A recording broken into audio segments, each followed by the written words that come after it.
Welcome to Inside the Firm, a podcast dedicated to small business owners and hosted by entrepreneurs, Alex, Gore, and Lance Cayko. Each week, they take you on their journey of how to start, run, and grow a business by bringing you inside their architecture and real estate development firm. Get a behind-the-scenes tour of how these business leaders manage their clients and foster company culture while creating new and innovative projects. And now your hosts, Alex, Gore, and Lance Cayko. Welcome to another episode of Inside the Firm. I'm here with Lance, Supercomputer Cayko. I am Alex, Regular Computer Gore. If you're watching on YouTube, you can see how large Lance's computer is. It's overcompensating. For what? That's the short of it. That's for you. That's for you to decide. That's us to know. If you are overcompensating in your Revit skills, don't do that. Just go and get your Revit skills. Go to revitrocketship.com. Check out what we have to do there. It can change the way you think about how you use Revit, what you produce in Revit, the reward you get from Revit, the confidence you get from Revit. If you're having pains in modeling or anything like that, go to revitrocketship.com. Beautiful. I'd like to welcome back ARCAT.com for the 2023 season for Inside the Firm podcast. ARCAT.com has nearly 30 years of experience assisting architecture professionals in their search for the best products for their projects. Starting as a desktop reference with listings and manufacturers' catalogs, ARCAT has evolved into the #1 most used website for finding building product information. Today, ARCAT is an invaluable tool for AEC professionals, offering a powerful search engine that is backed up to date CAD, BIM, and specifications. And just as it was in 1999, ARCAT offers all of this at no cost to the user and without requiring registration. Visit ARCAT.com today and see why architecture professionals have used it for 3 decades. That's ARCAT.com. Also want to welcome back Pella Luxury for the 2023 season of Inside the Firm podcast, a world-class collection of brands brought together to provide window and door solutions to the building industry and beyond. Duratherm and Riley are the true pioneers of industry. They are doing what no one else has done, building and designing beyond the status quo. These brands do not push beyond the limits. They set them. Explore PellaLuxury.com/the firm. That's PellaLuxury.com/the firm today. Book update. That's what I ran upstairs for. If you are following along with us, we've already read from page 1 to 45. And then last week, what we just finished up was the 7 Habit overview, which is 46 to 70. And I have just one takeaway to share with everyone. This is from the book, page 66. This is where the 7 habits come in. They provide an organizational model or way of thinking that can help you reach your goals and solve your problems faster and better. The difference between getting 20 to 54, this is on a little test that was on there. Once you have this model in your head, you'll never be the same. It provides a pattern for creating a life of meaning and contributions. So basically, they had you do this little test, see how far you got, and then they gave you an organizational model to help you pass that test and see how far you got. And that's analogous to the 7 habits. So next, if you're following along, we are reading the habit Be Proactive, and that's pages 74 to 107. Beautiful. Al, I have an economic forecast for you and for everybody listening and watching on the YouTube. Economic Forecast 2023. This is from BizWest, our good friends over at BizWest. Headwinds ease, but economy expected to slow in the new year. So everybody wants to know what the heck is going to happen with the economy. And after reading through this article, it might have confirmed maybe my bias and maybe a little bit of Alex's bias about a slowdown in the first 2 quarters of this year, and then it'll pick back up, and it has everything to do with the Federal Reserve and them hopefully loosening up capital again and making interest rates a little bit lower. Right now, they're trying to stave off inflation. I just looked at CPI. You know what CPI is today, the rate? Consumer Price Index, 6.5? It is 7.1 was the last reading. Oh, okay. Why do I keep hearing the 6.5 number? I don't know. They're probably just trying to make you feel good. Yeah. Maybe it was just this last week, but last month was 7.1. So we'll see what happens. We're recording this on the 13th of January, 2023, and maybe we'll all be lucky, and hopefully inflation keeps to go down, and we'll enter a deflationary period that doesn't get so deflationary that everything collapses. But from the article, the economy both in Colorado and nationwide have been on a roller coaster ride since the outbreak of COVID-19 in early 2020. And while the biggest jerks and loops might be in the past, we're not quite ready to step off the pandemic roller coaster quite yet. Even 3 years later, quote, I don't think we've been fully worked through it, end quote. Brian Lewandowski, executive director of the Business Research Division at the University of Colorado Leeds School of Business, said in December of the pandemic economic outputs. From the worker shortage to the supply chain disruptions to work from home productivity, there are still dynamics caused by COVID-19 that the economic system is still digesting. From COVID-19. Yeah, from the government's response, whatever. So basically, then they sum up later in this paragraph, according to CU's, so University of Colorado Boulder, 2023 Colorado Business Economic Outlook report released last month. While headwinds appear to be easing, the toll on 2023 will be measured in slow growth, just 0.2% based on consensus forecasts. Projections in November 2022, the Business Research Division is modestly more bullish, expecting 0.6 growth, with the U.S. economy teetering on a recession in the first half of the year, followed by faster growth in the second half. Which would be great. Which would be great because it was a whirlwind of a year last year, especially in the construction side of things, and it would be like steady. We've said that before multiple times in the show. Steady would be nice for a while. Yeah. And then sure, heat up later on. That would be good to go. So they looked at I think 4 or 5 different things here that drive the economy specifically in Colorado, but it obviously applies to the rest of the United States. Residential real estate was a big one. So from the article, both the pace of construction and of growth in home prices is expected to be tempered in 2023. Quote, the post-pandemic housing rally of 2020 and 2021 will be remembered for its extremely low inventory, historically low mortgage rates, and skyrocketing home prices. Flushed with borrowed money and pent-up demand, new and existing home sales reached their highest level since 2006, end quote, the CU report said. That rally is likely to falter, as Colorado economists are predicting rising mortgage rates will have their intended effect and cool off the market, according to CU. It's likely that the market will be flat or possibly depreciate 3 to 5% in 2023. Construction of new homes, both single and multifamily, will also cool off in 2023. Quote, supply and labor disruptions continue to delay home deliveries, translating to a record number of homes under construction.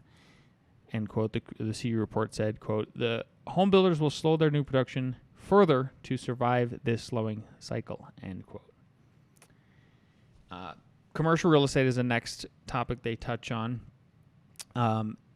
Quote from the article, commercial real estate in Colorado posted generally positive growth trends through the first half of 2022, albeit at varying rates, and withstood macroeconomic pressures well into the second half of the year. According to CU's Economic Outlook report, Colorado's competitive advantages of continued population and job growth will support further expansion in the industrial and retail sectors in particular, while the office sector undergoes adjustments to incorporate more hybrid work environments and a flight to better quality product.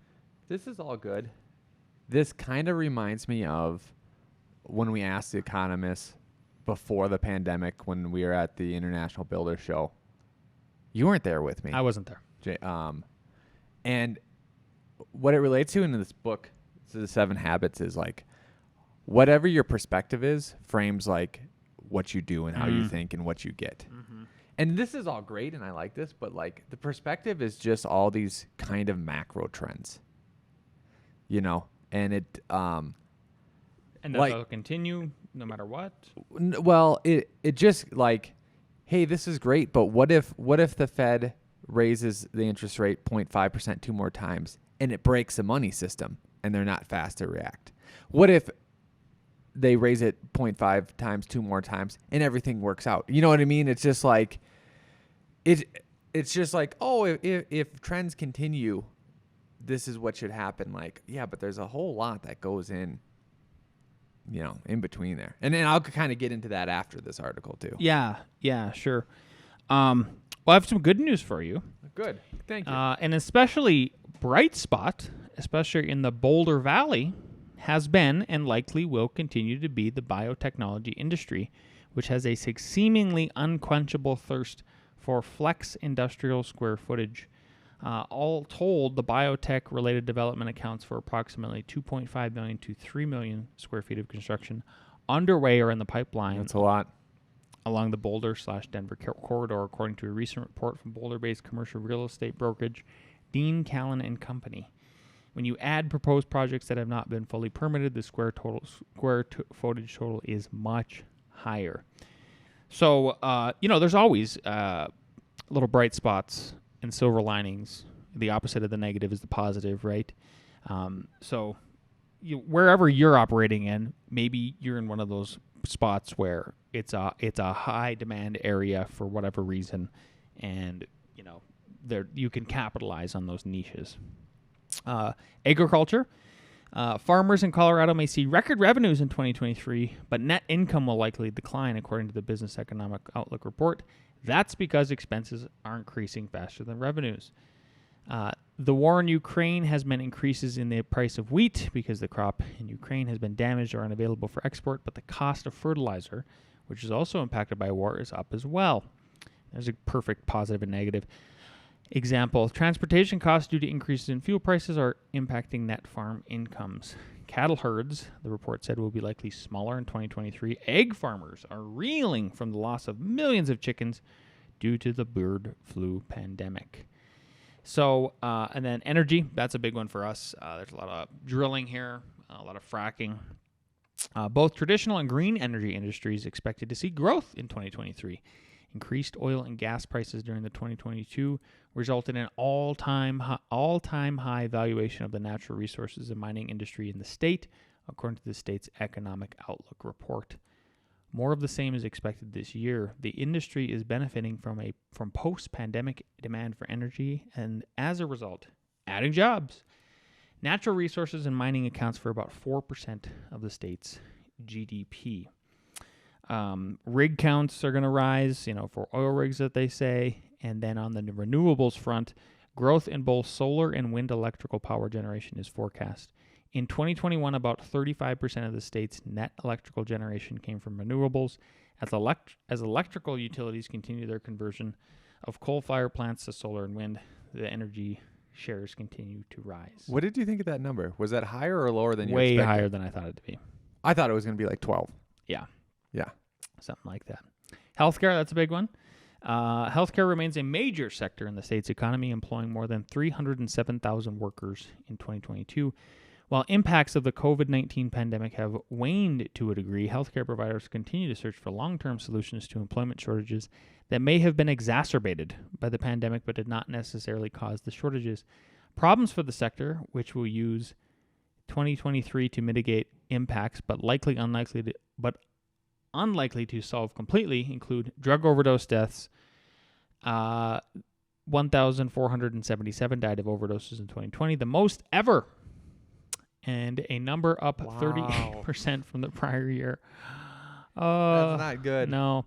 The workforce shortages affect all sectors of healthcare. For every doctor, there are 8 clinical workers, such as nurses and therapists, 8 non-clinical workers, such as supply chain workers or clerical workers. Hospitals have remained profitable overall, according to the Colorado Department of Healthcare Policy and Financing 2022 report, with rural hospitals less well off. The state is seeing greater demand for behavioral health care as a result of the pandemic, although growth in that demand predated COVID-19. Banking is not really a thing. I mean, honestly, that's what they said. Like, you could read it all, but like it's not huge in our state. It doesn't do much? No. What is the overall number for it? I mean, where are you seeing this? Growing at 0.6%. No significant change in market share. Oh, okay. Like, yeah. So it's just kind of flat. I mean, Yeah. the banking really reflects, sounds like what, the high end of the forecast is 0.6%. It's hard. I mean, who's going to borrow money in this environment? That's the thing. And that's always been the problem, right? As soon as it becomes hard to borrow money and capital dries up, and then we're all in trouble again. So it's just a troubling state of affairs we live in. Last one is technology, which is a big one for us, and because the report specifically singled out Boulder Valley in northern Colorado, which is where we're located, for leading the way in nurturing technological innovation and entrepreneurship, supported by an increasingly diverse and highly educated population, and the arrival of more talented college students and professionals seeking work opportunities in the region. The report cited an average of 5.5% annual statewide employment growth in the computer systems design subsector over the past 9 years, and noted that an average employment through September 2022 is 12.5% higher than the same period in 2021. Hey, here we go. Quote, artificial intelligence, the cloud, and cybersecurity remain critical areas for new talent development and hiring across the sector, end quote. The report said, adding that, quote, companies are fiercely battling for the best and brightest resources here, and the committee expects both hiring and compensation for these in-demand skills to continue to grow. That said, other areas, particularly hardware and services related to personal computers, are likely to see a drop in demand as the pandemic binge on new hardware wanes and inflation curbs these outlays. Even so, critical enterprise software investments will continue to apace, at least to remain current with the overall business-to-business functionality that is now critical for most firms to interact and efficiently operate. Last thing they say, the concentration of information technology employment in Boulder County is significantly higher than the nation as a whole, the report said, adding that wages in this industry are the highest of any industry and over 100% higher than average for overall industries in Boulder County. Yep. So hopefully we're in good shape where we're at. And I think the biggest thing here is just if you are listing outside of where we are, which is most people, then what can you find for niches that you can exploit and bright spots in the places you operate in? So that was all like decent news, right? Wasn't the worst. Do you want me to be the bearer of like bad news? Yeah. Have you heard of this guy, Peter Zeilhand? Nope. Go ahead. I would Zehan, but yeah. Zehan. It would be great if you had time. I would love to get your take on this whole presentation here. So it's annual event 2022, Peter Zehan presentation. It's at Iowa State, and there was a couple things. So he's negative about a lot of stuff, and I'll give you. He'll say he's positive, but he's negative about a lot of stuff. So here's one. So I'm looking at a graph that he's presenting, and it's Russia, Belarus, and Ukraine major exports. So they are first in global rankings of neon, which is in a lot of computers and things like that, fertilizer, and potash is a fertilizer. And basically making the case that this is going to be a huge thing coming in 2023. For example, here, let's just go to, I think I have it. Yep. Here. Oops. Oh, you're trying to find your next time mark here? No, yep, I got it right here. Okay. So if you look at who makes a lot of food, the United States and also Brazil. Nitrogen imported, 95%. Phosphate, 75%. Potash, 91%. Ooh. For us, 93% potash. We make the phosphate and nitrogen. And apparently the nitrogen that we do get is from Canada, and they're probably cool about it. So huge supply chain disruption there that could lead to just a lot of, like, he literally says, like... Oh, civil unrest if people get hungry. I mean, it's just point blank. Yeah, but he said 1 billion less people. Like... Seems planned. That's a lot. Seems planned. That's a lot. And then here's another going to 56. Yep. chart. He talks about demographics. Okay. And this is the demographics of the United States, China, Germany, and Japan. And basically, if you're looking more like what it's supposed to look like is a traffic cone, essentially like a wide base of people that are young supporting a small base of people that are older, right? Because you need a couple people supporting the elderly who are retiring, right? The United States isn't in the worst category because we have this middle group that he's pointing out that's supporting the people at the top. But China, as they move through the next decades, and Germany and Japan, as they move through the next decades, they're very wide on the top and very shallow on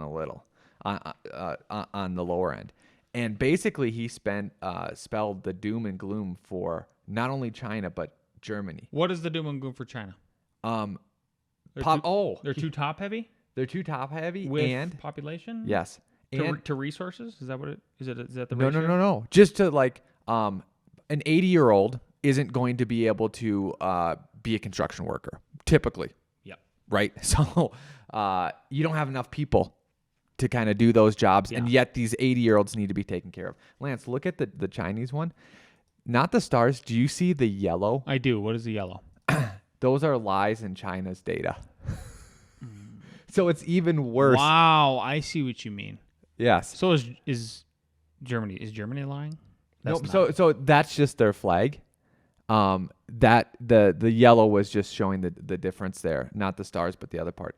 The problem with Germany, besides that this population isn't the greatest, since they're not getting their Russian oil, their natural gas, their gas prices are so high that literally major manufacturers, Lance, think about this. Think about what this does to your economy. Like huge 100-year-old German technology things are deconstructing their facilities. And he named one, I can't remember, bringing them to, in this case, Tennessee, and rebuilding them because the energy prices are so high. And they hope that they can make stuff like this. China, on the other hand, too, not only do they have this population problem, they have a tech problem, meaning Biden literally took, and this is what he says. Obviously, I don't know, Trump's policies against China and literally kept them, and then reinforced them even harder. So China's high tech, like semiconductors and stuff like that, the U.S. pulled out. The U.S. pulled out all their stuff. You can't trade with them. You can't do it. So the only things that they can really make are the low ends, like the stuff in your microwave, like the stuff who cares about, right? So he says China's going to have a real industry. His icing on the cake, he's talking to Iowa though, is manufacturing can and should and probably needs to come back to America. Yeah. Not only do we could even have better energy, but we have energy, right? We can make even better energy if we made mini nuclear plants. It would be awesome. We have transportation. It would be closer to the end consumer.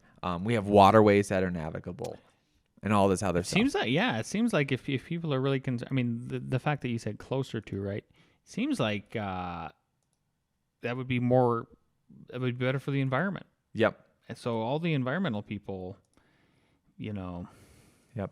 But he talks about how these demographics and stuff like that create an inflation that's here to stay. How, like, he literally said China's done in the next 10 years. Like, wow. Wouldn't that be amazing if it got disrupted like that? Yeah. But the mainstream media and the mainstream thought, and even my thought, is like, oh, in the next 10 years, they will be so much more powerful than us. Like, this is the switching of empires. Yeah. So very interesting. That's what the corporate media has said since the mid-2000s for sure. Yeah, very interesting, kind of crazy stuff. Go check it out if you want. Peter Zeihan Take at Iowa State. I will be watching this with my wife tonight. There you go. Cool. We are nerds about that stuff. So thank you, Al. You know what you should watch, What? by the way? Okay. JP Spears on Tucker. We watched that last night. It was fantastic. Okay. Look, I have my assignment. You have yours. Okay, here we go. What? We have another assignment coming up. Yep. What is it? Well, A.R.E. Jeopardy. Let's bring down the team. Bring them down.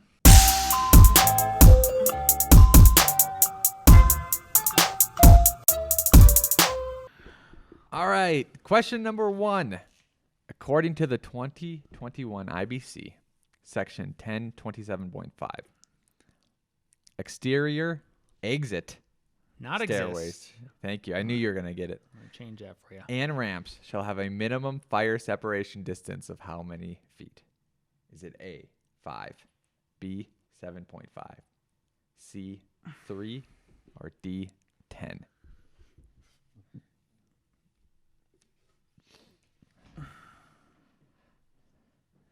All right. What do you got? D? D, 10. 10 feet. So if you have an A, let's say you have an exit stair on the outside. If you protect it, there's different rules. If it's R3, there's always exceptions. But like, think about that. Okay, question 2. The exit discharge shall provide a direct and unobstructive access to what? Is it A, a dispersal area? Is it B, a public discharge? Is it C, a dispersal way? Or D, a public way? Tricky. D. Okay, not tricky at all. A public way. Nice. You are correct. My questions, including the tiebreaker, if we need it, are written by GPT. There we I go. was one of the kings that got in this morning. So did you know it's so overwhelmed now? Yes, I couldn't get in. People can't do anything. So anyway, thanks for letting me in, AI. Number 3, which of the following is not a type of load that a structure must be designed to support?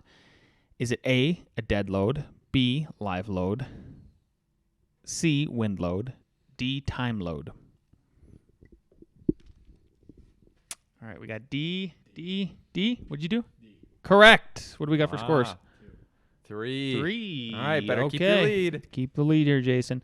Number 4, in which type of building would a gravity load system typically be used? A, high-rise building, B, low-rise building, C, suspension bridge, D, cable-stayed bridge.